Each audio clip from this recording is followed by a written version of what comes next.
मी दिसतोय का तुम्हाला? जय शिवराय सर्वांना. हॅलो. स्वराज्य सेवा प्रतिष्ठान आणि शिवशंभू विचार मंच मी दिस यांच्या संयुक्त विद्यमानाने धर्मवीर छत्रपती संभाजी महाराज यांच्या बलिदान मासानिमित्त आपण दरवर्षी शंभू चरित्राचं वाचन घेत असतो. यावर्षी आपलं हे दुसरं वर्ष आहे आणि दुसऱ्या वर्षाच्या हा पहिला दिवस आहे. खरं तर मागच्या वर्षी आपण विस्तृत शिवचरित्र डॉक्टर कमल गोखले यांचं शिवपुत्र संभाजी घेतलं होतं आणि यावर्षी आपण राजा शंभू छत्रपती विजयराव शिवकथाकार विजयराव देशमुख यांचं वाचन करणार आहोत. मध्यंतरी मी थोडा प्रवासात असल्यामुळे काही काळ निघून गेला आणि आता आपल्यापाशी उरलेले 10 दिवस आणि या 10 दिवसात आपल्याला शंभू राजांच्या चरित्राचं आख्यान करायचं आहे.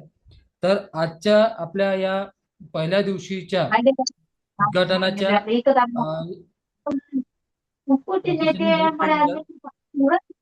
उद्घाटनाच्या याला अनुमोदन देण्यासाठी आपल्या सर्वांचे लाडके आणि परिचित आपले राहुल दादा नलावडे म्हणजे आपले रायबा दादा, त्यांना आपल्या विनंती आहे, त्यांनी उपस्थित आपापले स्पीकर बंद करावे प्लीज. रायबा दादांचा छोटेखानी परिचय आपल्या सर्वांना करून देतो.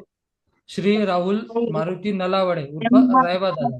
दादांचं शिक्षण M A history, diploma in pharmacy मध्ये झालेलं आहे. दादा शिवचरित्राचे अभ्यासक आहे, प्रेरणादायी व्याख्याता आहे आणि लेखक आहेत. दादा महाराष्ट्र गडकिल्ले संवर्धन समितीचे सदस्य आहेत.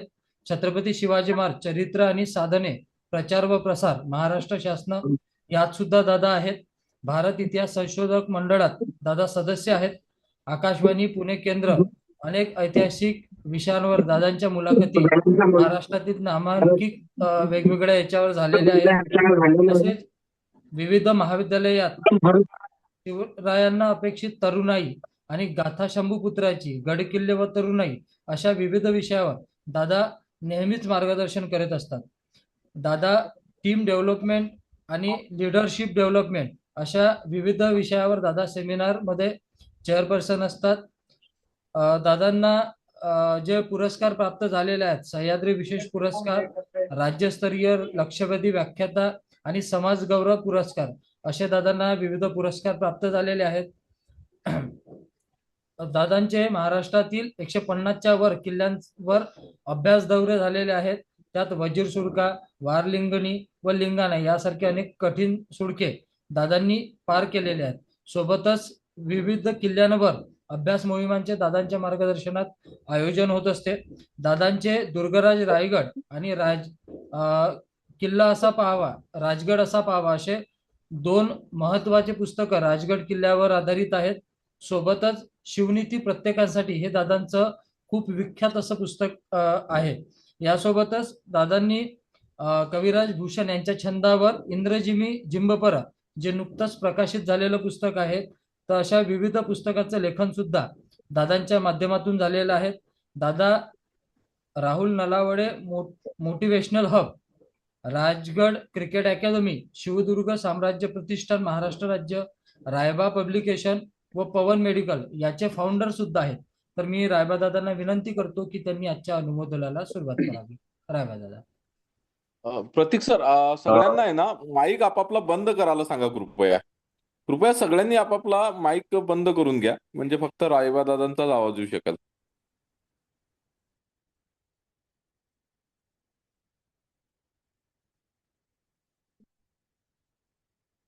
आवाज येतोय सर्वांना?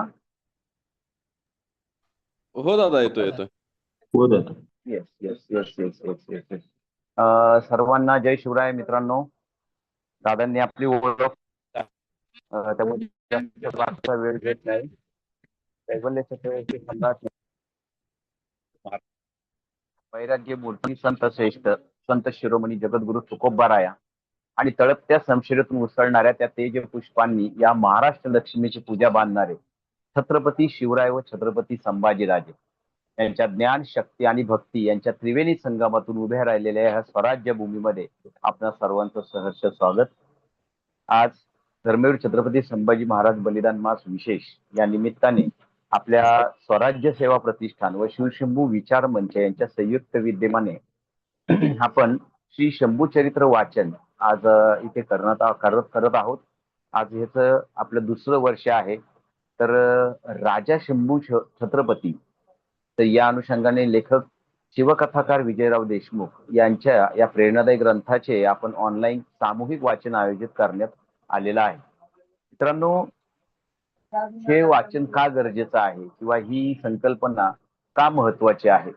कारण कोणत्याही गोष्टीकडे आपण पाहतो त्यावेळेस त्या गोष्टीच्या पाठीमागचा इतिहास जाणून घेणं गरजेचं असतं. कारण असं म्हणलं जातं की बऱ्याच जणांना असं वाटतं की इतिहासाकडे का लोक पाहतात आहेत, विनाकारण इतिहासातली जुनी मडी उकरून काढून काय फायदा होणार आहे. पण त्यांच्या लक्षात येत नाही की मानवाच्या आयुष्याची समग्र वाटचाल म्हणजे इतिहास आहे. इतिहास या शब्दाची फोडच असे आहे की इतिहास असे असे घडले. आणि असं म्हणलं जातं की बाकीच्यांना फक्त मित्रांनो आज भूगोल आहे, आपल्याला अभिमानाची गोष्ट आहे की आपल्याला इतिहास आहे.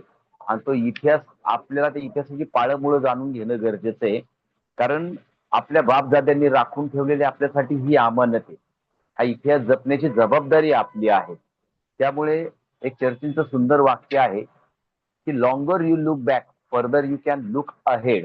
म्हणजे तुम्ही जेवढं भूतकाळात डोकून बघसाल, त्याच्यातनं जी प्रेरणा घेसाल, त्यातनं ज्या चुका सुधारसाल आणि त्यातनं प्रेरणा घेऊन आयुष्याची जी वाटचाल तुम्ही कराल मित्रांनो, त्याच्या अनुषंगाने तुमचं आयुष्य नक्कीच एका उंचीवर पोहोचतं. आणि या अनुषंगाने आज आपण इतिहासाकडे केवळ पोकळ इतिहास न पाहता आज आपल्या डोळ्यासमोर ज्याला यश, कीर्ती, प्रताप, महिमा गाजवायचा आहे, भविष्यात चांगली वाटचाल करायची आहे, त्या प्रत्येकासाठी अशा व्यक्तिमत्वांचं चरित्र हे नेहमी डोळ्यासमोर सातत्याने रेंगाळलं पाहिजे. त्या माध्यमातून जी माणसं आज आपल्या देव, देश, धर्मासाठी लढली, त्यांनी हा प्रचंड जबरदस्त इतिहासाची लिगसी आपल्यासाठी निर्माण करून ठेवलेली आहे.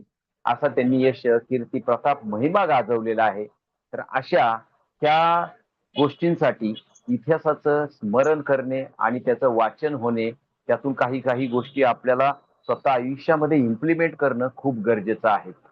त्यामध्ये आपण छत्रपती शिवाजी महाराजांचा इतिहास हा बऱ्यापैकी आपण सर्वांकडे माहीत असतो, मुखोद्गत असतो, बऱ्यापैकी वाचनात आलेला असतो, आज पिक्चर मध्ये पाहिलेला असतो.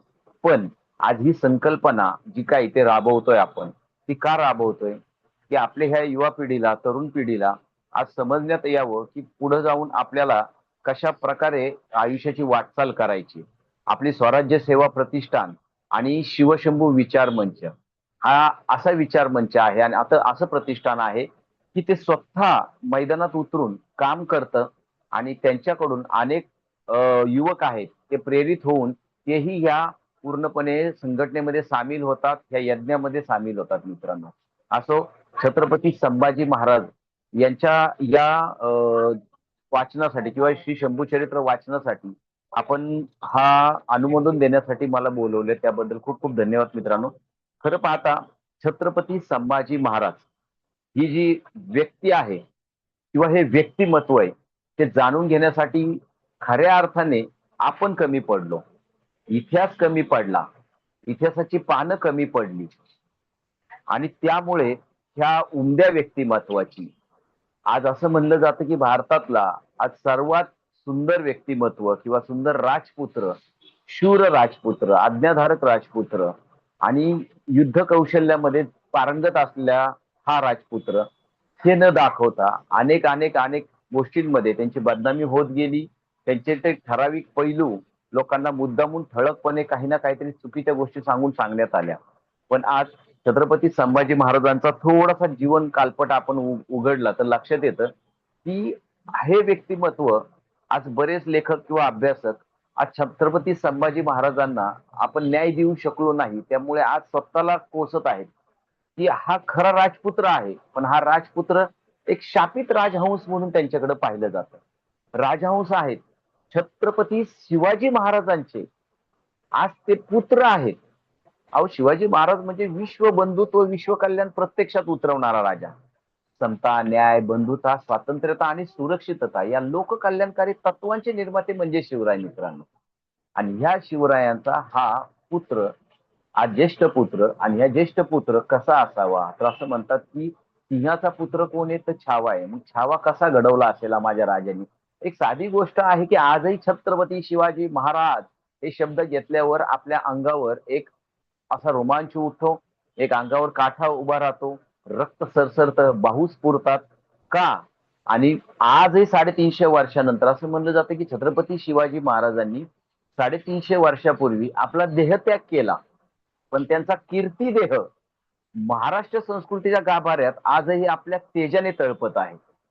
मग ते तेज ज्यांनी अनुभवलं, ते तेज ज्यांच्या नशिबाला आलं होतं, ते खुद्द शंभू छत्रपती त्यांची जडणघडण कशी झाली असेल, त्यांनी कशा प्रकारे शिवाजी महाराजांना, छत्रपती शिवाजी महाराजांना आज त्यांनी अनुभवलं असेल, त्यांची जडणघडण होताना छत्रपती शिवाजी महाराजांचा रोल किती जबरदस्त असेल, आई जिजाऊंचा रोल किती जबरदस्त असेल, की भविष्यामध्ये जो राजा असं म्हणतात की भविष्याची त्यांना आधी सर्वांच्या क्षितिजाच्या पलीकडे पाहणं नेतृत्व, जे पाहणारं नेतृत्व होतं ते छत्रपती शिवाजी महाराज होते. आणि या शिवाजी महाराजांच्या पोटी छत्रपती संभाजी महाराजांसारखा एक जबरदस्त राजपुत्र आज जन्माला आलेला आहे. त्याची जडणघडण किती जबरदस्त केली असेल. आई जिजाऊंनी त्यांच्यावर एवढं बारीक नजर ठेवलेली आहे, घारीच्या नजरेने त्यांची जडणघडण केलेली आहे. आज त्याच्यासाठी छत्रपती शिवाजी महाराजांना ज्यांनी शिकवलं होतं ते आज केशव पंडित असतील, त्या केशव पंडितांना खुद्द संभाजी महाराजांना शिकवण्यासाठी पुन्हा त्यांनी राजगडावर आमंत्रित केलेलं आहे आणि त्यांची जडणघडण त्यांच्या माध्यमातून चालते. एकीकडे शस्त्र आणि दुसरीकडे शास्त्र अशा माध्यमातून छत्रपती संभाजी महाराजांना किंवा शंभू राजांना एक प्रचंड उंचीवर जडणघडण करण्यासाठी आज आई जिजाऊंनी शिवाजी महाराजांनी त्याची पूर्णपणे झोकून दिलेलं आहे मित्रांनो. आणि हेच कारण हा पुढचा राजा होणार आहे. पुढच्या काळात आपलं स्वराज्य कुठपर्यंत जाणार आहे, त्या अहत तंजावर तहत पेशावर अवघा मुलूक आपला, हे शिवाजी महाराजांचं जे काय स्वप्न होतं त्या स्वप्नांचा आज जबरदस्त एक रखवालदार किंवा त्या स्वप्नांचा आज राखणदार म्हणून, पुढचा वारसदार म्हणून जर कोण असेल तर छत्रपती संभाजी महाराज आहेत. मग या संभाजी महाराजांना कसं जडणघडण केली असेल तुम्ही विचार करा. छत्रपती संभाजी महाराजांचा जन्म झालेला आहे 14 मे 1657 आज त्या काळामधले योद्ध्यांचा अभ्यास जर आपण केला तर लक्षात येतं त्या काळामध्ये नेताजी पालकर असतील, तानाजी मालुसरे असतील, यसाजी कंका असतील, मुगीरबाजी पासलकर असतील किंवा त्याच्या नंतरच्या काळामध्ये आपण पाहतो की अनेक जे योद्धे झाले, सूर्याजी काकडे, रामजी पांगेरत, ही जी लोक आहेत ह्या योद्ध्यांना त्यांनी घडताना पाहिलंय. त्यांचं त्याग, त्यांचं समर्पण, त्यांचा पराक्रम, त्यांचा आज सूर्य पराक्रम त्यांनी अनुभवलेला आहे. त्यांनी केलेला त्याग त्यांनी जवळनं अनुभवलेला आहे. आणि कुठल्याही मुलांची जडणघडण होत असते मित्रांनो, ती जडणघडण बरोबर वयाच्या 10व्या ते 15व्या वर्षापर्यंत सर्वात जास्त पाया मजबूती करणारी असते. आणि याच काळामध्ये संभाजी महाराजांची, शंभू राजांची जडणघडण अत्यंत जबरदस्त झालेली आहे आणि तो काळ प्रचंड जबरदस्त आहे.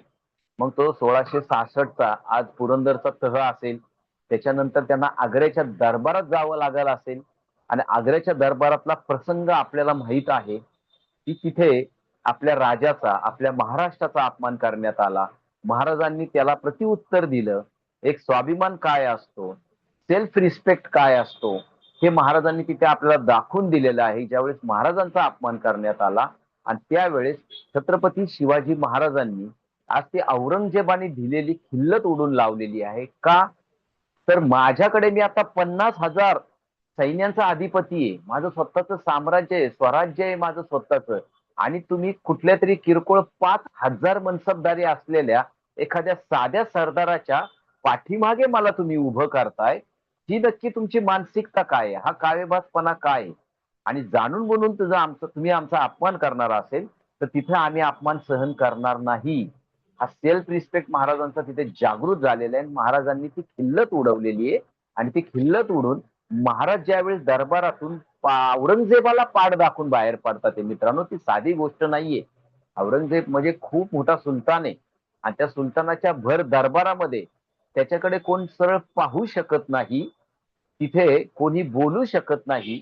बोलायचं असेल तर तोंडावर रुमाल ठेवावा लागतो. त्याच्यानंतर तुम्हाला ठराविक वेळेत ठराविक आवाजात बोलावं लागतं. जोपर्यंत औरंगजेब बादशाह सिंहासनावर बसलेला आहे तोपर्यंत कोणी बसू शकत नाही, सर्वजण उभे राहावे लागतात. आणि अशा वेळेस छत्रपती शिवाजी महाराजांनी अक्षरशः पाठ दाखवलेली तो भरगच्च तो भरलेला दरबार तिथे ते पाठ दाखवून बाहेर निघाले.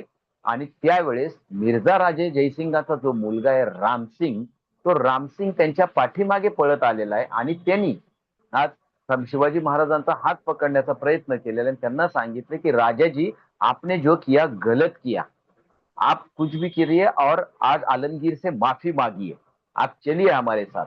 तर छत्रपती शिवाजी महाराजांना तो अपमान सहन झालेला नाहीये. त्यांचे डोळे अक्षरशः अंगार ओकतात आहेत, त्यांच्या अंगाची पूर्ण लाहीलाही झालेली आहे आणि त्यांचा राग अनावर झालेला आहे. आणि ती वेळेस छत्रपती शिवाजी महाराजांच्या मुखातनं जे शब्द बाहेर पडलेले आहेत ते तिथे उपस्थित असलेल्या रामसिंगच्या मुनीमजींनी, ज्याला परखलदास म्हणतात, परखलदास नावाचा मुनीम होता, त्यांनी लिहून ठेवले की त्यावेळी शिवाजी महाराजांचे शब्द काय होते की राम सिंह, तुम देखा, तेरा बाप देखा, ये बादशाह भी देखा, मैं कौन आदमी हूँ, कौन दर्जे का आदमी हूँ.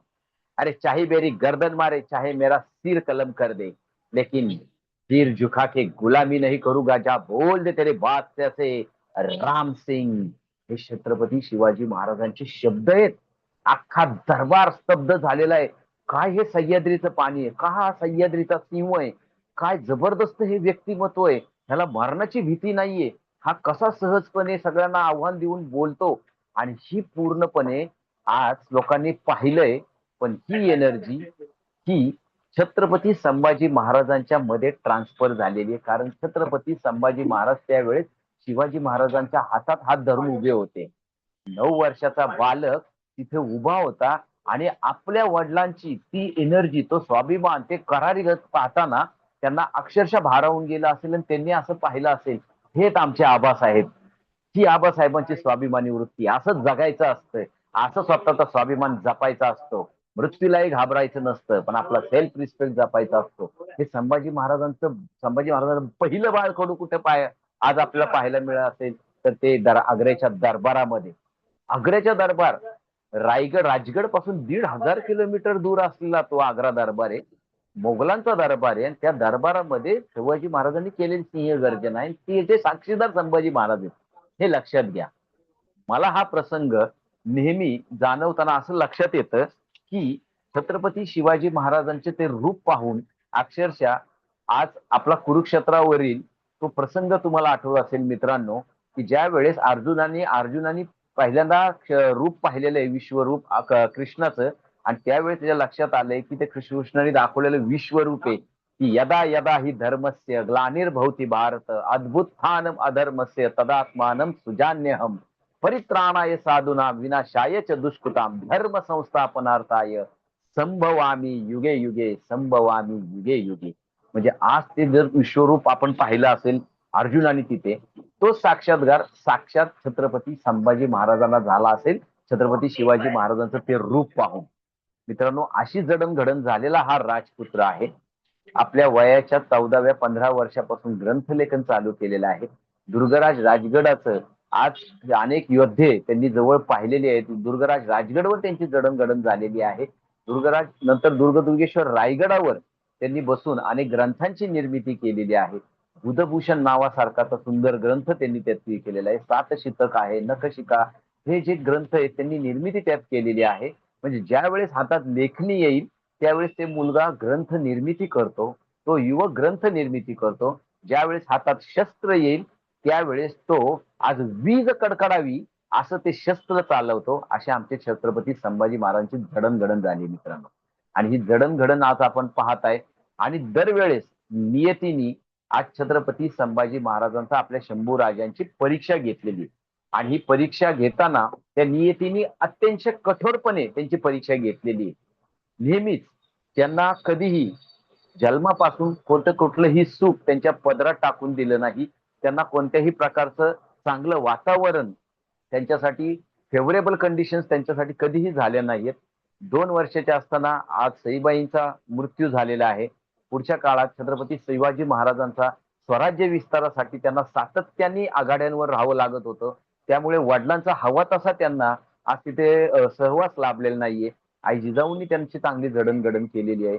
पुढे जाऊन आपल्याला माहिती की वयाच्या 9व्या वर्षी त्यांना मिर्झाराजे जयसिंगाच्या आज ह्याच्यात आपल्या छावणीमध्ये आज त्यांना तिथे घाण म्हणून राहायला लागते, तिथं तारण म्हणून राहावं लागते. ते त्यांचा आग्र्यावरनं महाराज एकटे सोडून त्यांना पुढे येतात कारण त्यांना जीवाला धोका होता. अशा अनेक घटना नंतर छत्रपती शिवाजी महाराजांच्या मृत्यूनंतर आज अष्टप्रधानांची विरोध जाणे आणि त्या माध्यमातून तो आपल्या लक्षात येत नाही की छत्रपती शिवाजी महाराजांचा मृत्यू झाला तो मित्रांनो 1680ला. त्यावेळी छत्रपती संभाजी महाराजांचं वय होतं अवघं 23 वर्ष. 1657चा जन्म आहे, 1680चा छत्रपती संभाजी शिवाजी महाराजांचा मृत्यू आहे. त्याच्या त्यावेळेस वय होतं 23 वर्ष महाराजांचं. आणि त्या 23व्या वर्षी तो युवक आज अखंड स्वराज्याचा स्वामी आहे मित्रांनो, लक्षात घ्या. 350 किल्ले आज त्यांच्या अंडर आहेत. सागरी स्वराज्य त्यांच्या अंडर आहे पूर्णपणे. इकडे कर्नाटक खाली जिंजीपर्यंतचं साम्राज्य जे छत्रपतींनी उभं केलंय त्याचा एकमेव स्वामी कोण आहे तर छत्रपती संभाजी महाराज आहेत मित्रांनो, हे लक्षात घ्या. आणि संभाजी महाराजांना ते जाणून घेण्यासाठी त्यांच्या राजनैतिक असेल, त्यांचं धर्मकारण असेल, त्यांचं राजकारण असणे, या सर्व गोष्टींचा बारकाईने अभ्यास करणं गरजेचं आहे. त्यांची साहित्य निर्मिती या सर्व गोष्टींचा आपण थोडासा तरी जाणून घेणं गरजेचं आहे, अभ्यास जाणून घेणं गरजेचं आहे. कारण या माध्यमातूनच आपल्याला छत्रपती संभाजी महाराज आज आपल्याला समजतील. त्यामुळे असं म्हणतात की इतिहास हा वरवरनं केवळ आज अत्तरासारखं न लावता आज तो धमन्यांमध्ये उतरवला पाहिजे आणि त्यातनं आपल्या आयुष्यात काय आपल्याला गवसेल त्यांचा कोणताही एक गुण घेऊन आपण पुढे काय जाता येईल हे आपल्याला ठरवावं लागेल मित्रांनो. आणि हेच काम आज आपलं स्वराज्य सेवा प्रतिष्ठानच्या माध्यमातून इथं होत आहे. आणि या माध्यमातून आज आपल्याला शिवशंभू विचार मंच आज एक वेगळी संधी तुम्हाला देत आहे. घर बसल्या आज एवढं मोठं श्री शंभू चरित्र वाचनाचं हे दुसरं वर्ष आहे आणि शिवकथाकार विजयराव देशमुखांची राजा शंभू छत्रपती ही सुंदर आज आपण तिथं पुस्तक म्हणा, कादंबरी म्हणा, ग्रंथ म्हणा तो आपण वाचन करणार आहोत. यातनं प्रचंड जबरदस्त ज्ञान आपल्याला मिळणार आहे मित्रांनो, हे लक्षात घ्या. छत्रपती संभाजी महाराजांचा बुधभूषण ग्रंथ आहे, त्याच्यामध्ये दुसऱ्या अध्यायात 422 क्रमांकाची ओवी आहे ती तुम्हाला आणि आपल्याला कसं जगावं त्याच्यासाठी मार्गदर्शक आहे मित्रांनो. अख्खा बुधभूषण ग्रंथ पाठ करायची गरज नाही, पण त्यातली केवळ ही ओवी जरी आपल्या आयुष्यामध्ये आपण आज उतरवू शकलो तरी आपल्या आयुष्यात आपण कधीही मागं हटू शकणार नाही.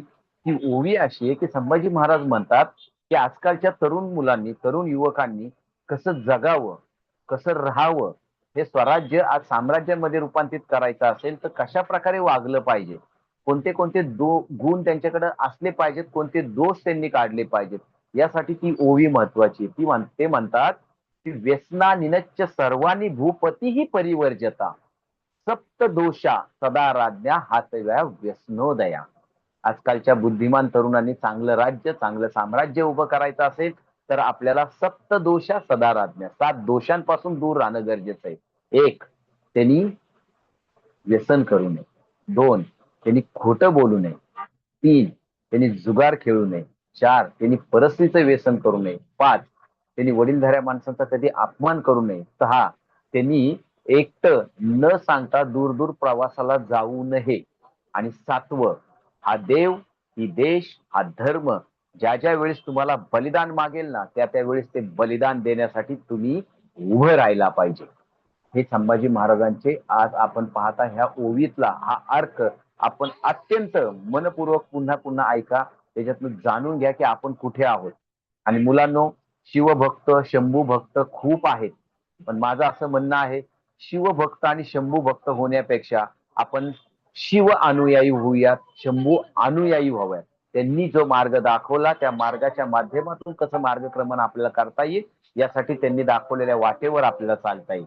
छत्रपती संभाजी महाराजांची राजमुद्रा पिंपळपाणी आहे, सुंदर आहे. त्यांच्यातून त्यांचा करारी स्वाभिमान, त्यांचा करारी आज आपल्याला स्वभाव तिथे लक्षात येतो की काय येते ही. आज शंभो शिव जातस्य मुद्राधो रिव राजत्य यद कसे विना लेखा वर्तते कस्य न परी. की आज हे छत्रपती संभाजी महाराजांची राजमुद्रा ही सूर्याच्या तेजाप्रमाणे तळपत आहे आणि ह्या राजमुद्रेच्या अधीन असलेली लेखा कोणावरही अंमल गाजवते.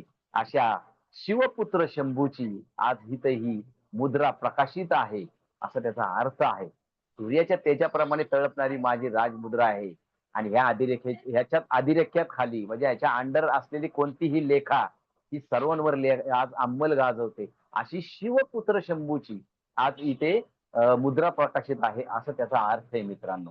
त्यातनं त्यांचा स्वाभिमान आपल्याला पाहायला मिळतो. स्वाभिमानाने आपल्याला ओतपोत झालेली ही मुद्रा आहे. तर हे खूप काही गरजेच्या गोष्टी आहेत. खूप काही बोलता येईल, पण अनुमोदन देण्यासाठी बोलवलंय. तर संभाजी महाराजांना आपण हवा तसा इतिहासकारांना न्याय देता आला नाही, पण बदनाम बऱ्याच लोकांनी केलं. पण एक गोष्ट लक्षात ठेवा, छत्रपती संभाजी महाराजांच्या बाबतीत असं म्हणलं जातं की छत्रपती संभाजी महाराजांचा मृत्यू औरंगजेबाने घडवून आणला. औरंगजेबाने त्यांचं हालहाल केलं. औरंगजेबाने त्यांचा क्रूर छळ केला.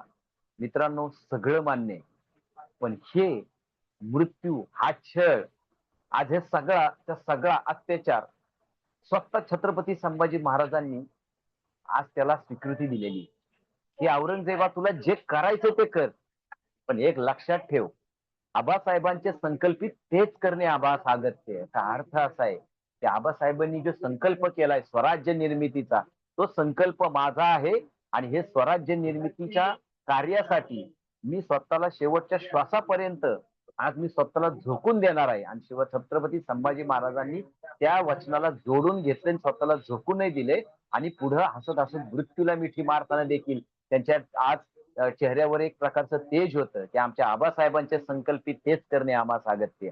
आमच्या वडिलांनी जे स्वप्न पाहिले त्या वडिलांच्या स्वप्नांसाठी सर्वस्व अर्पण करायला त्यांचा पुत्र तयार आहे, असा तो अर्थ आहे मित्रांनो. एका वडिलांच्या स्वप्नासाठी एक मुलगा काय करू शकतो हे शंभू चरित्रातनं आपण जाणून घेणं गरजेचं आहे. युवकांनी व्यसनांपासून दूर का राहावं, कशा प्रकारे देव देश धर्माचं रक्षण करता आलं पाहिजे, एज्युकेशन किती महत्वाचं आहे, त्या पुढच्या आयुष्यामध्ये सकारात्मक दृष्टिकोन तुम्ही कसा घेतला पाहिजे, कधीही परिस्थिती समोर हात न टेकवता तुम्ही तिच्याशी लढण्यासाठी तुम्ही उभं राहिलं पाहिजे. अशा अनेक गोष्टी आहेत. अहो, औरंगजेबाने संभाजी महाराजांचे डोळे काढले असतील हो, पण मराठ्यांचं स्वराज्याचं स्वप्न तो भेदू शकला नाही. छत्रपती संभाजी महाराजांच्या हात त्यांनी छाटले असतील, पण मराठ्यांचा बाहुबल तो कधी करू शकला नाही. आणि संभाजी महाराजांची त्यांनी भले आज पाय छाटले असतील, पण मराठ्यांची घोडदौड ते रोखू शकले नाहीत. एवढंच नाही, संभाजी महाराजांचा आज त्यांनी शिरछेद केला असेल, पण आज मराठ्यांचा स्वराज्याचा मुकुट तो भेदू शकला नाही. कारण संभाजी महाराजांनी हसत हसत मृत्यूला आव्हान दिलेले. मित्रांनो, जर त्यांनी असं म्हणलं जातं की आज वेगवेगळ्या शिक्षा संभाजी महाराजांना झाल्या, त्या कुराणच्या माध्यमातून झाल्या, काही हरकत नाही. औरंगजेबाने त्याचा धर्म पाळला असेल, पण आमच्या संभाजी महाराज हे धर्मशास्त्र पंडित होते. त्यांनी तिथे त्यांची स्वतःची त्यांची ग्रंथ निर्मिती, त्यावेळेस त्यांनी भगवद्गीता नक्कीच वाचली असेल. आणि त्या भगवद्गीतेतलं ते वचन लक्षात ठेवा की हा शरीर नश्वर आहे माझं, पण आत्म्याची हत्या तू करू शकत नाही. आत्मा हा नश्वर आहे. कसा की नैनम छिंदंती शस्त्राणी नैनम दहती पावका न चैन्यन क्लेदयंत्या पोन शोषयती मारुता. की ह्या औरंगजेबा, तू आमचं शरीर माझं मारू शकशील, पण आमचा आत्मा तू मारू शकणार नाही. कारण आत्म्याला शस्त्र भेदू शकत नाही. आज अग्नी त्याला जाळू शकत नाही, वारा त्याला वाळू शकत नाही आणि पाणी त्याला भिजवू शकत नाही. हन्य ते हन्य माने शरीर आहे. तू शरीराच्या हत्या करू शकशील, पण आत्म्याच्या हत्या तू करू शकत नाही, असं म्हणत त्याच्या आज डोळ्यात डोळे घालून मृत्यूला त्यांनी आज आव्हान दिलेले. आणि असं म्हणलं जातं की ह्याच राजपुत्राचं आज चारित्र्य जाणून घेणं गरजेचं आहे. त्या माध्यमातून आपण हे जाणून घेऊ पुढच्या काही दिवसांमध्ये. आता हे सर्वजण तुम्हाला हळूहळू पैलू उलगडतील, पण एक लक्षात घ्या की असं म्हणलं जातं, आता माझ्या पाठीमागे छत्रपती संभाजी महाराजांची समाधी आपल्याला दिसत असेल वढूची, तर असं म्हणलं जातं काही वर्षापूर्वी काही समाजकंटकांनी तुकोबारायांची अभंग गाथा इंद्रायणी मातेच्या डोहात बुडवली होती व त्यात आज ती गाथा इंद्रायणी मातेनं पुन्हा वर आणून दिली असे म्हणतात. तशीच आमच्या शिवपुत्र शंभूची गाथा यायला कित्येक वर्ष लागतील कोणास ठाऊक, पण आज उद्या परवा काही शतकांच्या प्रवासानंतर का होईना ही खरी हकीकत वर येईल. कारण सत्य एवढी शाश्वत गोष्ट या दुनियेमध्ये अन्य नाही. पण जेव्हा केव्हा बदनामीचे आणि गैरसमजाचे तकलादू पडदे फाडून ही खरी हकीकत वर येईल, त्यावेळेस मात्र शेजारी देहू आणि आळंदीप्रमाणे त्या वढूतही यात्रा भरतील. आपल्या देशासाठी, धर्मासाठी, मातीच्या स्वाभिमानासाठी ज्यांनी हसत हसत मृत्यूला मिठी मारली, त्या धर्माच्या समाधीचं दर्शन घेण्यासाठी त्या शक्तीस्थळाकडे दुनिया धावेल, दुनिया धावेल, दुनिया धावेल. मित्रांनो, ते लक्षात घ्या. हे सर्व कार्य आज आपल्याला पार पाडायचंय आणि ह्या माध्यमातून आता आपल्याला काही करून हे सर्वच्या सर्व ही परंपरा छत्रपती संभाजी महाराजांचे त्याग, समर्पण आणि त्यांनी केलेला पराक्रम आपल्याला पुढं आज घेऊन जायला लागेल. त्यांच्या चरित्राचं नेहमी वाचन करा, यासाठी मी सर्वांना खूप साऱ्या शुभेच्छा देतो. कारण हे असं म्हणतात की हे सर्व संकलित केलेलं हस्तांतरित करायचं काम कोणीतरी करावं लागतं, आणि ते हस्तांतरित करण्यासाठी आज आपण हा यज्ञ इथं आज पेटवलेला आहे. तर ह्याला भरभरून प्रतिसाद द्या आणि आज आपल्या सर्वांना खूप साऱ्या शुभेच्छा. जाता जाता एवढंच म्हणेल कि व्यापारी न जहाज के न राजा भयो राज के, भिकारी हमें कीजिए महाराज शिवराज के, महाराज शिवराज के, महाराज शिवराज के. जय शिवराय, जय शंभूराजे. काळजी घ्या मित्रांनो. जय शिवराय. धन्यवाद दादा. जय शिवराय. जय शिवराय. खरं तर नेहमी आपण आम्हाला मार्गदर्शन करत असता. जेव्हा जेव्हा आम्हाला गरज पडते मार्गदर्शनाची, तेव्हा तुमच्या मार्गदर्शनाची थाप आमच्या पाठीवर असते. यानंतर आपल्याला आपल्या प्रथम पुष्पाकडे वळायचं आहे. तर आता ही लिंक बंद होईल आणि सर्वांनी दुसरी लिंक आपल्या वाचनाची ग्रुपवर येईल, त्याला जॉईन करायचं आणि मग आपण पहिल्या पुष्पाचं वाचन सुरू करू. जय शिवराय.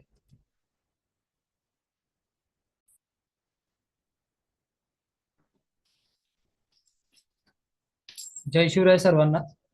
स्वराज्य सेवा प्रतिष्ठान आणि शिवशंभू विचार मंच यांच्याद्वारे आयोजित धर्मवीर छत्रपती संभाजी महाराज यांच्या बलिदान मासानिमित्त आपण दरवर्षी शंभू चरित्राचं वाचन घेत असतो.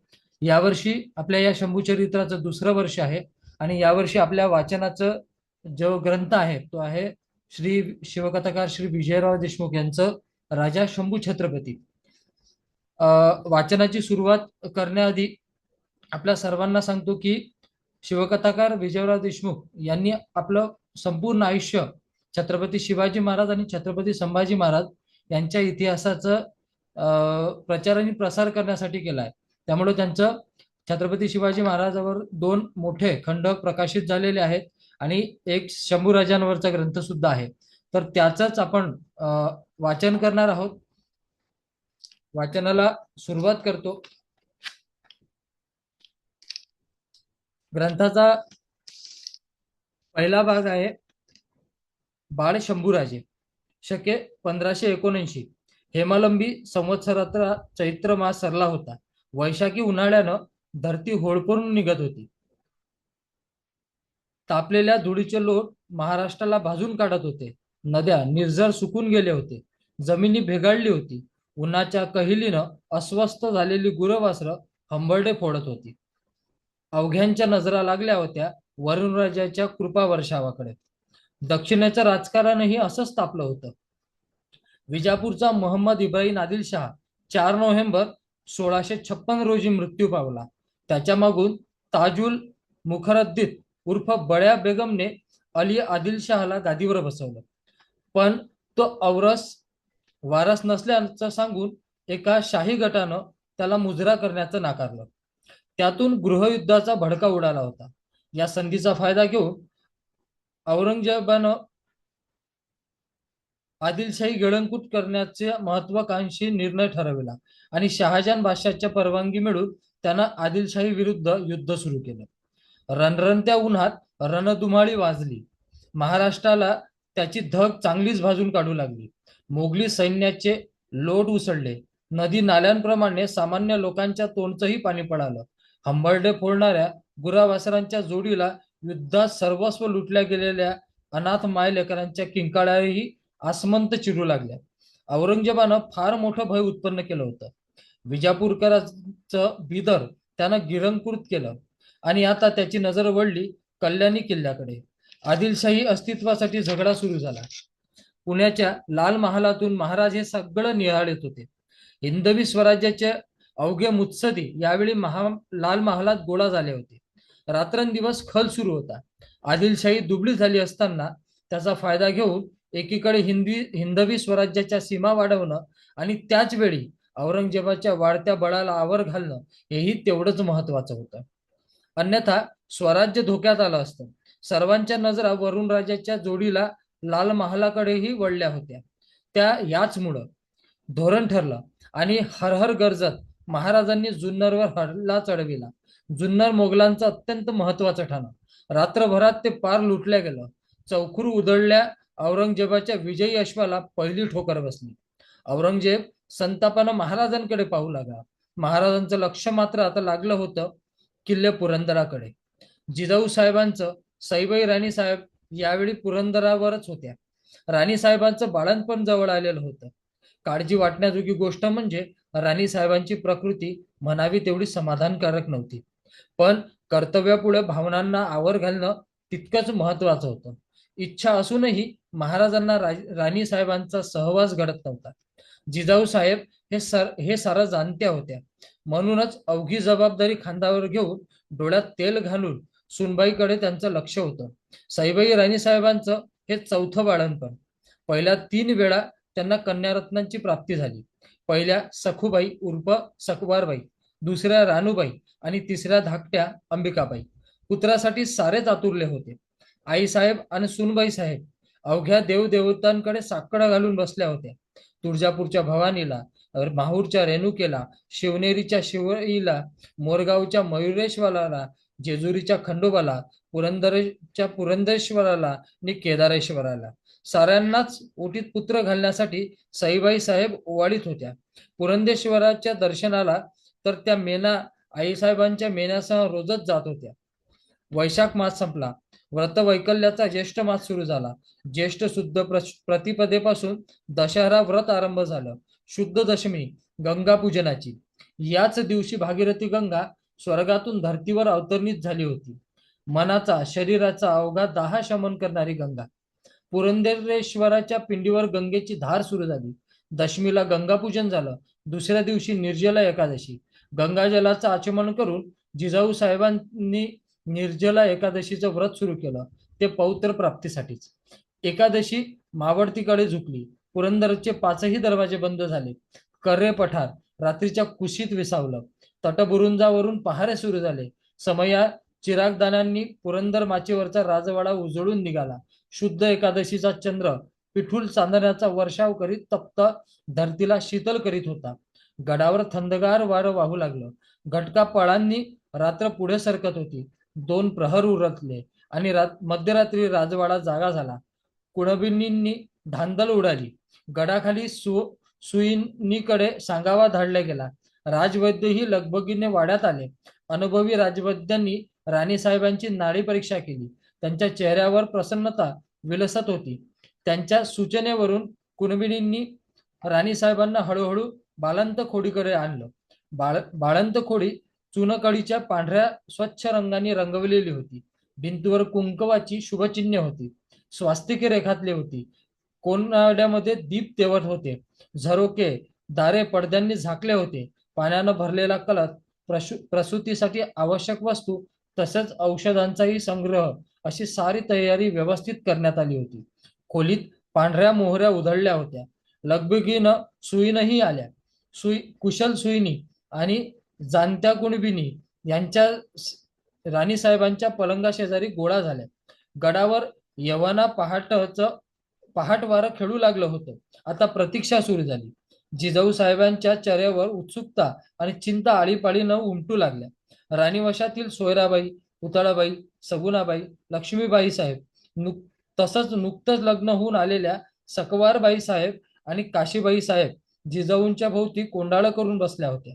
आऊसाहेब मनोमन पुरंदरेश्वराला हात जोडत होत्या. उत्सुकतेनं मधूनच त्यांची नजर बाळंत खोलीकडे वळत होती. ज्येष्ठ शुद्ध द्वादशीच्या सूर्यानं पूर्व क्षितिज शोधलं. सईबाई राणी साहेबांच्या प्रसूती वेदना पळापळीनं तीव्र होऊ लागल्या. कुणबिनी सुईणींची धावपळ वाढली. गडावरील कारभारी वाड्यात गोळा झाले. राज्योत्तिष्ठींचं घटकापात्र घटिका पळे मापू लागलं आणि बाळंत खोलीतून बाळ्याचा रडण्याचा आवाज बाहेर आला. उत्सुक नजरा खोलीच्या दरवाजाकडे धावल्या. जिजाऊ साहेबांची उत्सुकता तर शिगेला पोहोचली. थोड्याच वेळात अर्धवट उघडलेल्या दारातून मान बाहेर काढीत कुणबिनींच्या अवघ्यांना आनंद वार्ता कळवली. मुलगा. अवघेच आनंदले, रोमांचित झाले. जिजाऊ साहेबांचे हात पुरंदरेश्वराच्या दिशेने जोडले गेले. किल्ले पुरंदरावर सनई चौघडा वाजू लागला. साखरा वाटल्या गेला. महाराजांकडे साखर थैली रवाना झाली. 3 कन्यांच्या पाठीवर महाराजांना पुत्र झाला. स्वराज्याचा युवराज जन्मास आला. भोसल्यांच्या वंशवेलीला नवा कोंब फुटला. पुत्राविना ओक्या वाटणाऱ्या राणीवशात गोकुळीचा कृष्ण आला. जिजाऊ साहेबांना तर सुनबाईला कुठे नेऊ आणि कुठे नाही असं होऊन गेलं. ज्योतिष्यांकडून त्यांनी मुहूर्त वेळ टिपून ठेवली. श्री नृप शालिवाहन शके 1579 हे हेमलंबी नाम संवत्सरे ज्येष्ठ शुद्ध द्वादशी गुरुवार घटिका 10 राजेश्री शिवाजी राजे यास पुत्र झाले. पुरंदरी जन्म झाला. जन्म गुरुवार दिनांक 14 मे 1657 सकाळी 10 वाजताचा सुमार. पुत्र जन्माची वार्ता करताच अवघी कामं बाजूला सारून महाराज लगबगीनं पुरंदरावर आले. राणीसाहेबांच्या चेहऱ्यावर समाधान कसं ओसांडून वाहत होतं. त्यांनी बाळराजांना अलगद उचलून महाराजांच्या मांडीवर ठेवलं. शुभदिनी शुभमुहूर्ती महाराजांना पुत्र दर्शनात घेतलं. बाळराजे अतिशय लोभस सुडौल बाळ सेदार गौणवर्ण विशाल तेजस्वी नेत्र अतिशय मोहक चेहरा उन्नत भाल प्रदेश मस्तकावर भुरभुर उडणारे जावड जारीचा अंगण कुचड लालेले बाळराजे प्रथम दर्शनीच पाहणाऱ्याला आकर्षून घेत. पराक्रमी पुरुषाची ही सारी सूचक लक्षणे त्यांच्या देहावर उमटलेली होती. बाळराजांना कोणाची दृष्ट लागू नये म्हणून जिजाऊ साहेबांनी त्यांच्या गळात काळी पोत बांधलेली होती. जोडीला सोन्याची जिवतीही कंठात रुळत होती. हातात बिदल्या मनगट्या पायात चाळवाळे डोळ्यात काजळ कपाळावर व गालावर तीट लावलेली राजबिंड बाळराजे कसे सजलेले होते. दुसऱ्या पाचव्या सहाव्या तसेच 10व्या दिवशीचे धार्मिक विधी उत्साहात संपन्न झाले आणि आता पुरंदरावर बाळराजांच्या बारशाची गर्दी उडाली. लगीनघाईसारखी धावपळ सुरू होती. बारशाच्या पंक्तीच्या पंक्ती उठल्या. संध्याकाळ झाली. बाळराजांचा पाळणा सजला. राणीवासा गजबजून गेला. आनंदाने उत्साहाला नुसतं उधाण आलेले होते. कुणबिनी सोयीनी सख्या सुवासिनी मानकरणी बाळंत खोलीत दाटीवाटीनं उभ्या होत्या. अवघ्यांनी बाळ बाळंतीला ओवाळलं. त्यांना घेऊन पाळण्याजवळ आल्या. जिजाऊ साहेब सुनबाई जवळ उभ्या राहून कौतुकानं सारं पाहत होत्या. गोविंद घ्या कोणी गोपाळ घ्या म्हणत सुवासिनी बाळराजांना पाळण्यात घातलं. आता अवघ्यांना उत्सुकता झाल्या होत्या बाळराजांचं नाव ऐकायला. जिजाऊ साहेबांना नमस्कार करून संतपणे सईबाई राणीसाहेब पाळण्याजवळ आल्या. वाकून बाळाच्या कानात त्यांनी नाव सांगितलं. संभाजीराजे. शंभूराजे. शंभूराजांचा पाळणा हरू लागला. जो जो रे बाळा जो जो रे. जिजाऊ साहेबांच्या डोळ्यात कणा पाणवल्या. नजरेसमोर अश्रुबिंदूमधून तरुण गेलेला गतेहास उभा राहिला. भोसल्यांच्या भावविश्वात शंभूराजे नावामागे एक हळवा इतिहास होता. नियतीनं या कुळातील शंभूराजांना अपघाती मरणाचा जणू शापच दिलेला होता. आजवर 2 वेळ असं घडलं होतं. तेही जिजाऊ साहेबांच्या डोळ्या देखत. भोसले कुळीचे पहिले शंभूराजे म्हणजे शहाजीराजेंचे चुलत बंधू जिजाऊ साहेबांचे चुलत दीर. सन 1623च्या फेब्रुवारी महिन्यात खंडागळे हत्ती प्रकरणात ते दौलताबादला जिजाऊ साहेबांच्या वडिलांकडून मारले गेले. त्यावेळी जिजाऊ साहेब गरोदर होत्या. योग्य वेळी त्यांना पुत्र झाला. आपल्या चुलत बंधूंच्या स्मरणार्थ शहाजीराजांनी त्यांचं नाव ठेवलं होतं संभाजीराजे. भोसले कुळीचे हे दुसरे शंभूराजे म्हणजे महाराजांचे ज्येष्ठ बंधू. ते लहानाचे मोठे झाले. शहाजीराजांनी कर्नाटकातच त्यांचा संसार मांडून दिला. संभाजीराजांची संसार वेळ बहरली. त्यांना उमाजी नावाचा पुत्रही झाला. पण नियतीला हे सुख पाहवलं नाही. कनकगिरीच्या वेळात शाही कामगिरी बजावित असताना भोसले कुळीचा कट्टर द्वेषता असलेल्या अफजल खानानं दगाबाजी केली आणि शंभूराजांना तोफेचा गोळा लागून ते ठार झाले. जिजाऊ साहेबांचा ज्येष्ठ पुत्र काळाने हिरावून नेला. भोसले कुळीचे हे दुसरे शंभूराजेही अपघाती मरणानं इहलोक सोडून गेले. आणि आता योगायोगानं नेमका याच काळात सईबाई राणीसाहेब गरोदर राहिल्या. त्यांना पुत्र झाला. आपला ज्येष्ठ पुत्र सुनबाईच्या पोटी आला अशी जिजाऊ साहेबांची मनोमन धारणा होती. पण आधीच्या 2 दुःखद अनुभवांमुळे संभाजी नाव त्यांनी धसका घेतला होता.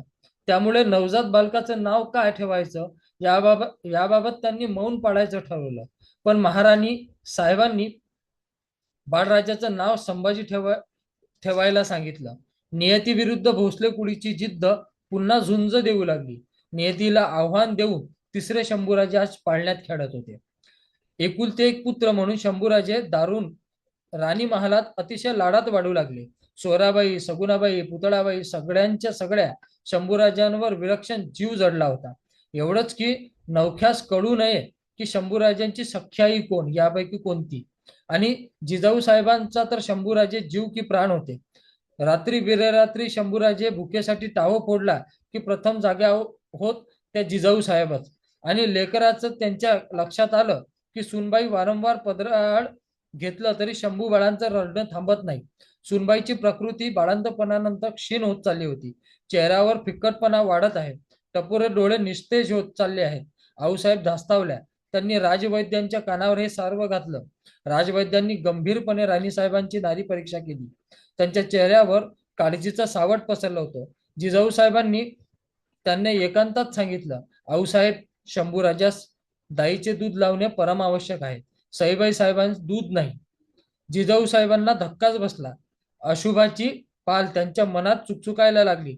तातडीनं गडावरून माणसं रवाना झाली. पंचक्रोशीत दूध आईचा शोध सुरू झाला. शोध लागला नरसापूर लागत कपूर वराहाड गावात. तिथे तुकोजी गाडे पाटलांची बायको धाराई नुकतीच बाळंत झालेली होती. तिच्या पुत्राचं नाव होतं बयाजी. आऊसाहेबांनी तुकोजी पाटलास सर्व हकीकत कळून धाराईला तातडीनं गडावर पाठवून देण्यास सांगितलं. आपलं तान्हुलं पाठीशी बांधून धाराई लगबगीनं पुरंदरच्या राजवाड्यात दाखल झाली. आऊसाहेबांनी शंभू बाळाला तिच्या मांडीवर ठेवलं. धाराईने लगेच बाळाराजांना पदराखाली घेतलं. धाराईच्या आवाच्या दुधावर ते बाळसं धरू लागलं. एक मोठी चिंता दूर झाली. महाराजांनी धाराऊला दरसार 26 होणाची तैनाती करून दिली. पुढे तिच्या अंतोजी व रायाजी यांच्या या पुत्रांनाही पन्हाळांनी राजगडच्या चाकरीत ठेवलं. धाराईची घर महाराजांनी घर उघडून दिलं होतं.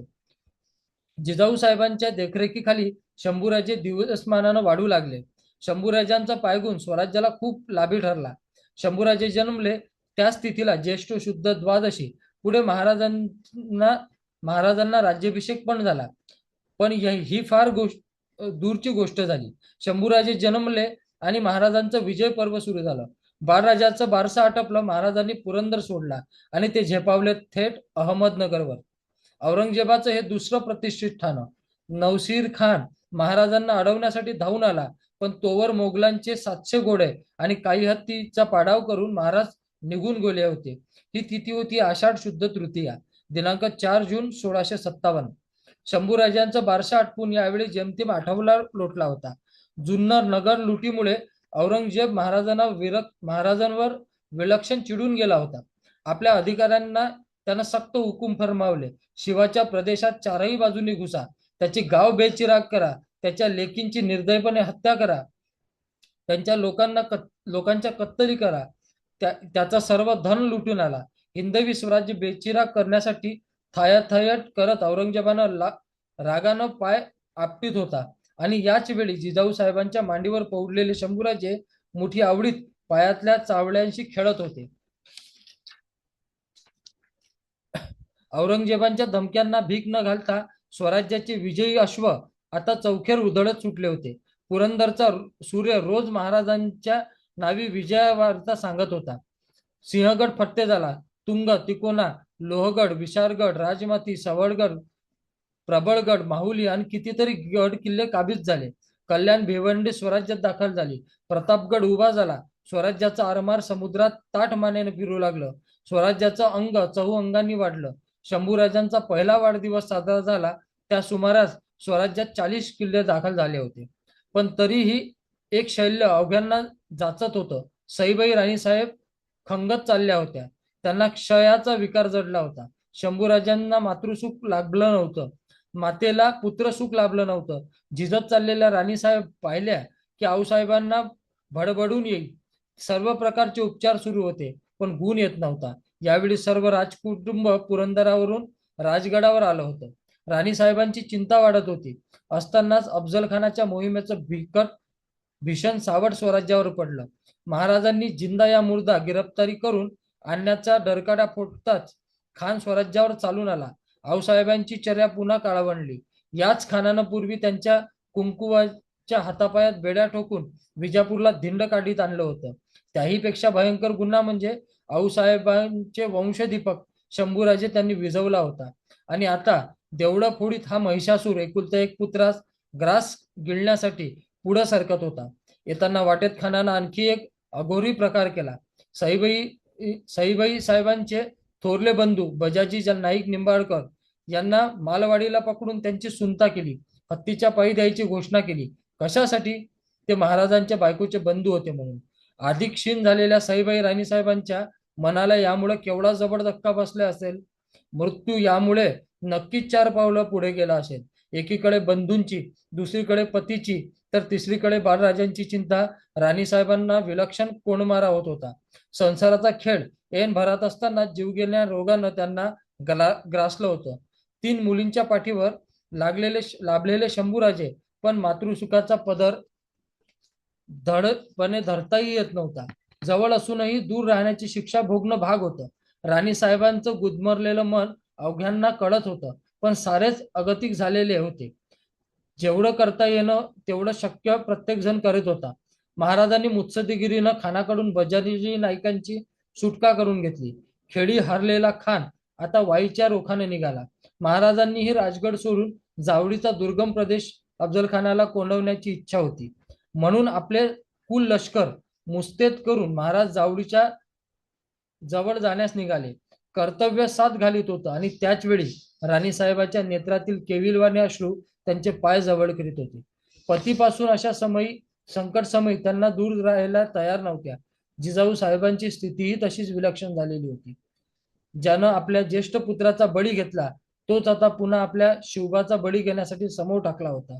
एका बाजूनं खानाचं संकट तर दुसऱ्या बाजूला सूनबाईचा जीवघेणा आजार टोकाला पोहोचलेला. शिवबाला अशा स्थितीत एकटं सोडायला त्याही तयार नव्हत्या.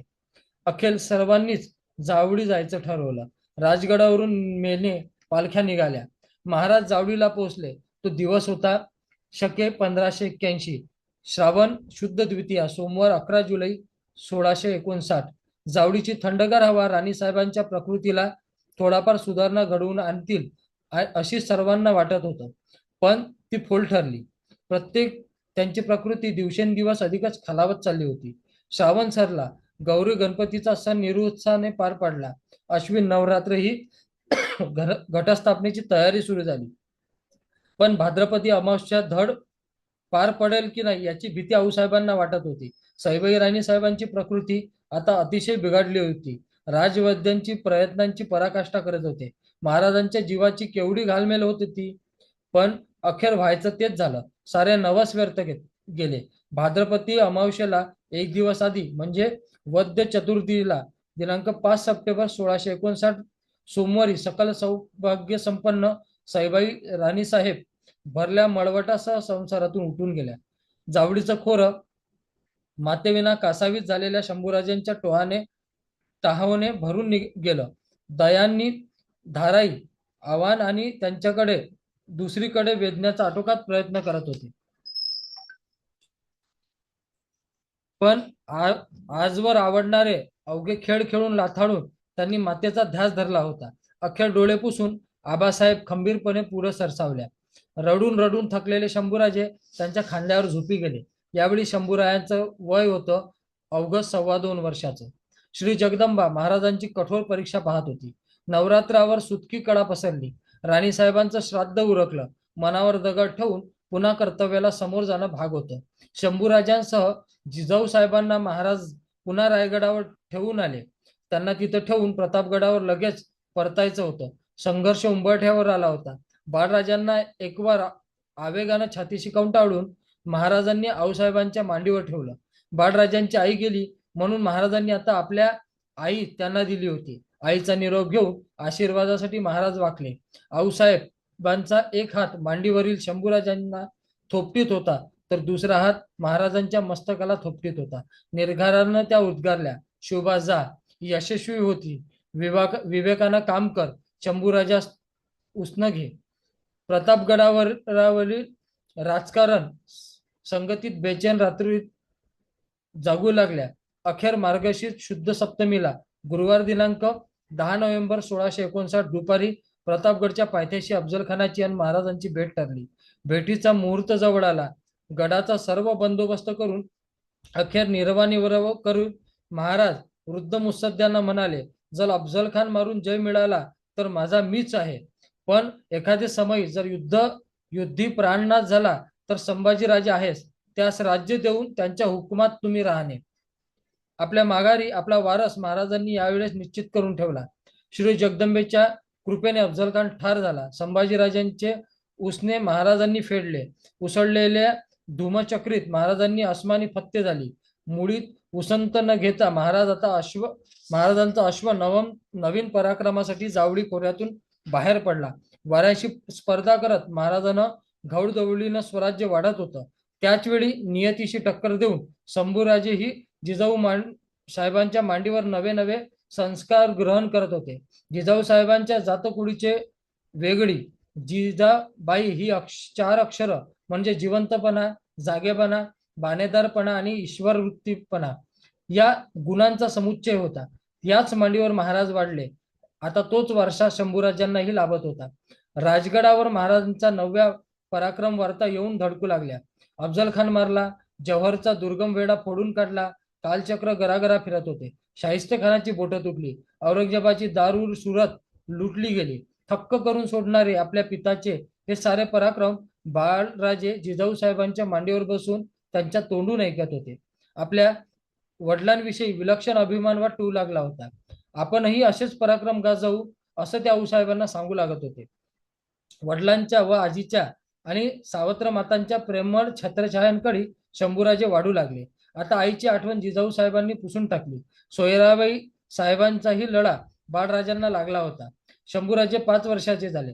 महाराजांनी आणि आऊसाहेबांनी आता त्यांच्या शिक्षणाकडे लक्ष द्यायला सुरुवात केली. केशव भट, उमाजी पंडित शंभूराजांना लिहिणं वाचणं शिकवू लागले. शंभूराजांना संस्कृत भाषेचा तर विलक्षण लढा लागला होता. रामायण, महाभारत ते लक्ष देऊन ऐकू लागले. त्यातील युद्ध प्रसंग तन्मयतेने श्रवण करू लागले.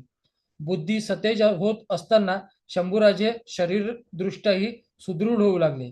व्यायामाची त्यांना खूप आवड होती. दंड बैठका, सूर्यनमस्कार, मलखांब खेळणे यासोबत तलवार चालवणे, अखाडा पिसणं, भालाफेक, धनुर्विद्या, घौडदौड यांचं शिक्षणही महाराजांनी बाळराजांना दिलं. शंभूराजे सर्वांगाने तरबेज होऊ लागले. अशा वेळी अकस्मात मिर्झाराजे जयसिंग नावाचे आक्रमण स्वराज्यावर झाले आणि शंभूराजांचं बाळपण हरपलं.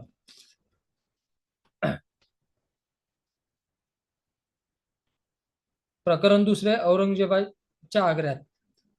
पृथ्वी आकाशापर्यंत एकच धुराळा उडाला. 1.5 गाव लांब, गावभर रुंद मोघली लष्करी मिर्झाराजांच्या इशाऱ्यावर स्वराज्यावर तुटून पडल्या. अवघी प्रतिष्ठा पणास लावून मिर्झाराजे महाराजांना पराभूत करण्यासाठी सिद्ध झाले होते. स्वराज्यावर हे संकट अभूतपूर्व होतं. मिर्झाराजांच्या तलवारीचं टोक होतं किल्ले पुरंदराकडे, शंभूराजांच्या जन्मस्थानाकडे. मिर्झाराजांच्या इशाऱ्यावरून मोगली दाभाळ पुरंदरच्या दिशेनं सरकायला सुरुवात झाली. पुरंदराभोवती मोगली गळफा सावरला. मिर्झाराजानं बहुमुखी आक्रमण स्वराज्यावर केलं होतं. याच्या मुत्सद्देगिरीनं आणि लष्करी डावपेचांनी महाराजांवर काही काळ मात केली. महाराजांची विलक्षण कोंडी झाली. हताश त्यांनी तहाची बोलणी सुरू केली. येव्हाना पुरंदराची माची मोगलांच्या ताब्यात गेली होती. अखेर मिर्झाराजांनी तहास संमती दिली. तहाची बोलणी करण्यासाठी खासो महाराज पुरंदरच्या तळाशी असलेल्या मिर्झाराजांच्या छावणीत डेरेदखल झाले.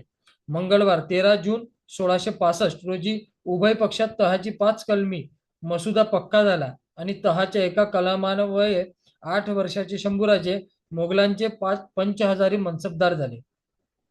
तहानुसार स्वराज्यातील 23 किल्ले ताबडतोब मिर्झाराजांच्या ताब्यात द्यायचे होते.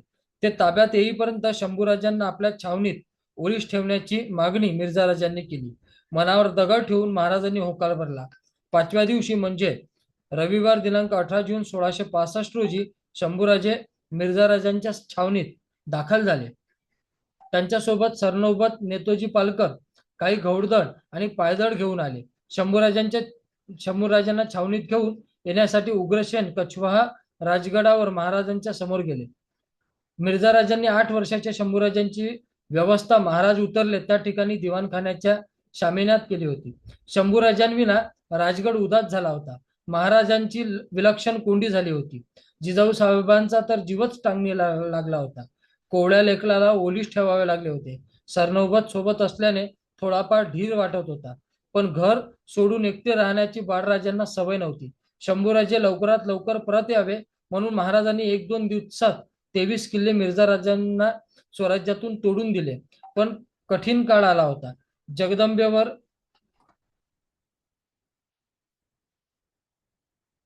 हवाला ठेवून महाराज आल्या प्रसंगाला तोंड देण्यासाठी सिद्ध झाले. किल्ले ताब्यात येताच सरनौबतांसह शंभूराजे ची परतीची पाठवणी मिर्झा राजांनी केली. पण मनसबदारीचं फरमान मात्र स्वीकारण्यासाठी निरोप येताच पुन्हा शंभूराजांना छावणीत दाखल व्हायचं होतं आणि लवकरच औरंगजेबाकडून शंभूराजांच्या नावे मनसबदारी बहाल केल्याचं शाही फरमान मिर्झा राजांच्या छावणीत येऊन धडकलं. मिर्झा राजांनी ताबडतोब आपला दूत राजगडावर रवाना केला. शंभूराजांना फरमानाचा स्वीकार करणं आणि निघणं भाग होतं. महाराज नेमके यावेळी राजगडाच्या बाहेर होते, त्यामुळे शंभूराजांच्या पाठवणीची सारी व्यवस्था जिजाऊ साहेबांना करावी लागली. शंभूराजे छावणीत दाखल झाले. मिर्झा राजांनी लष्कराची बक्षीस जानी बेग याला बोलावलं. शाही फरमान स्वीकारण्यासाठी विशिष्ट पद्धती होती. ती जानी बेगनं शंभूराजांना नीट समजून सांगितली. असं मिर्झा राजांनी फरमावलं. त्यानुसार जानी बेग शंभूराजांकडे आला. शाही रीतिरिवाज शंभूराजांना त्यांनी समजून सांगितला. त्याचप्रमाणे मिर्झा राजांच्या कचेरीत उत्थानपण देऊन रीतिरिवाजानुसार शंभूराजे औरंगजेबाचा फरमान मस्तकी धारण केलं. एवढ्या लवकर शंभूराजे तयार झालेलं पाहून मिर्झा राजांची तब्येत खुश झाली. या आनंदाच्या सोहळ्याप्रित्यर्थ शंभूराजांना पोशाख आणि रुपयाचा साज चालवलेला हत्ती बक्षीस मिळाला. ज्या किल्ल्यावर शंभूराजे जन्मले त्याच्याच पायथ्याशी अवघ्या वयाच्या 8 वर्षी वडिलांच्या इच्छेखातर शंभूराजे आज मोगली मनसबदार म्हणून शाही फरमान स्वीकारत होते. स्वराज्य रक्षणार्थ बाळराजांचं बाळपण कायमचं संपलेलं पाहून पुरंदरही कष्टी झाला होता. फरमानाचा स्वीकार करून शंभूराजे राजगडी परतले. पण एवढ्यावर संपलं नाही. राजकारणानं तिरकस वळण घेतलं. मिर्झा राजांच्या आग्रहावरून महाराजांना प्रत्यक्ष औरंगजेब बादशाहच्या भेटीसाठी आग्र्याला जाणं भाग पडलं होतं. तेही एकट्यानं नव्हे तर शंभूराजांसह. शहजादा असताना त्याला महाराजांनी घुसडून काढलं होतं. तोच औरंगजेब बादशाह झाला होता. बंदुकीत दारू ठासून भरलेली असावी तसा महाराजांबद्दलचा प्रखर द्वेष त्याच्या डोक्यात ठासून भरलेला होता. स्वतःचे वडील, भाऊ, पुतणे एवढंच काय मुलगा देखील सिंहासन प्राप्तीसाठी ज्यानं ठार केला होता, त्या विश्वासघातकी औरंगजेबाची भेट महाराजांनी घ्यावी असा मिर्झा राजांचा आग्रह होता. यापेक्षा मगरीच्या कराल दाढेत शिरणं महाराजांना जास्त आवडलं असतं. पण स्वराज्याच्या हितास्तव जाणं भाग होतं. फुलांच्या गलिच्छावरून चालण्याचं भाग्य त्यांना कधीच लाभलं नाही. त्यांच्या मार्गावर नेहमीच अंतरलेले होते ते काटे. राजगडावर चिंतामिश्रित उत्कंठेने प्रवासाची तयारी सुरू झाली. सोबत कुणी जायचं, मागे कुणी राहायचं याचा तपशील ठरला. परमुलकात जायचं, तिथली भाषा वेगळी, रीतिरिवाज वेगळे, संस्कृती वेगळी, मुलूक अनोळखी, स्वराज्यापासून शेकडो कोस दूर, ज्यातून जीवाची शाश्वती नाही, असे अनेक विचार मनात येतात. जिजाऊ साहेबांच्या जीवाची तेवढी घालमेल उडाली. एकुलता एक पुत्र आणि एकुलता एक नातू निश्चित प्रवासासाठी निघणार होते. त्यांचा सवे राजगडही काळवंडला होता. राजा शंभू छत्रपती विजयराव देशमुख लिखित या पुस्तकाचं प्रथम पुष्प आपण याच ठिकाणी थांबवत आहोत. द्वितीय पुष्प उद्या ठीक 8:30 वाजता अनुमोदनाने सुरुवात होईल. तरी सर्वांनी वेळेवर जॉईन व्हायचं आहे. तत्पूर्वी सर्वांना जय शिवराय.